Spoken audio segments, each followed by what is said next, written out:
Pemerintah Kota Pangkal Pinang, Kepulauan Bangka Belitung angkat bicara terkait ambruknya jembatan gantung senilai 25,9 miliar rupiah yang terletak di Kelurahan Jerambah Gantung.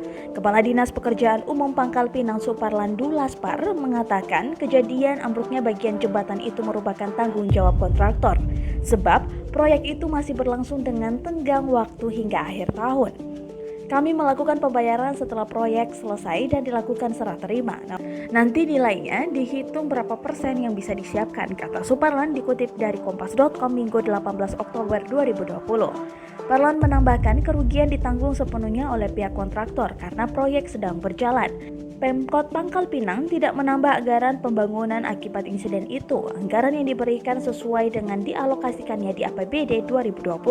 Menurut Parlan, bagian tengah jembatan itu ambruk karena kesalahan manusia. Balok penyangga glider yang sedang dipasang tiba-tiba bergeser jatuh menimpa balok yang lain. Parlan menambahkan proyek senilai 25,9 miliar rupiah itu dibangun dengan konsep jembatan gantung. Panjang jembatan kurang lebih 64 meter.